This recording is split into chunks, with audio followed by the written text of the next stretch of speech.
Hi, இன்றைக்கி chicken குழம்பு Chettinad style எப்படி பண்ணுறதுன்னு பார்க்கலாம்.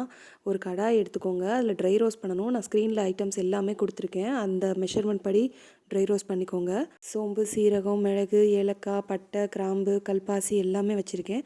2 ஸ்பூன் கசகசா போட்டிருக்கேன். எல்லாத்தையும் ட்ரை ரோஸ்ட் பண்ணி மிக்சியில் ஆட் பண்ணிக்கோங்க. 2 காஷ்மீரி மிளகா கரிஞ்சிடக்கூடாது. சின்ன வெங்காயம் 10 to 15 ரோஸ்ட் பண்ணிக்கோங்க. அப்புறம் தேங்காயும் ஒரு 15 பீஸ் போட்டிருக்கேன்.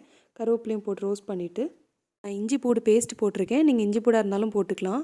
அப்புறம் கடாயில் எண்ணெய் ஊற்றிட்டு இந்த திங்ஸ் எல்லாம் போட்டுட்டு வெங்காயம், தக்காளி, பச்சை மிளகா, அப்புறம் masala powder, turmeric powder, chilli powder, coriander powder இது எல்லாமே போட்டு நல்லா வதக்கணும். நல்லா வதங்கினதுக்கப்புறம் சிக்கன் ஆட் பண்ண வேண்டியதான். நான் லெக் பீஸ் எடுத்திருந்தனால ஃபஸ்ட்டு லெக் பீஸை போட்டு ஒரு ஹாஃப் பாயில் பண்ணிவிட்டு அதுக்கப்புறம் மித்த போன் பீசஸ்லாம் ஆட் பண்ணியிருந்தேன். அதையும் நல்லா மசாலாவோட கோட் ஆகிற மாதிரி நல்லா வதக்கிட்டு அதுக்கப்புறம் நம்ம அரைச்சி வச்சுருந்த பேஸ்ட்டை எடுத்து ஆட் பண்ணிட வேண்டியதான். அப்புறம் 2 கப்ஸ் நான் தண்ணி ஊற்றிருந்தேன். தண்ணி மட்டும் நீங்கள் அட்ஜஸ்ட் பண்ணிக்கோங்க. கரெக்டாக 10 to 12 மினிட்ஸில் ஆஃப் பண்ணிடுங்க. கருவேப்பிலை மேலாப்பில் தூவிட்டிங்கன்னா ஃப்ளேவர் நல்லாயிருக்கும். நீங்கள் செஞ்சுட்டனால பிரேக்ஃபாஸ்ட்டுக்கும் லஞ்சுக்கும் ஒரே குழம்பே வச்சுக்கிட்டோம்.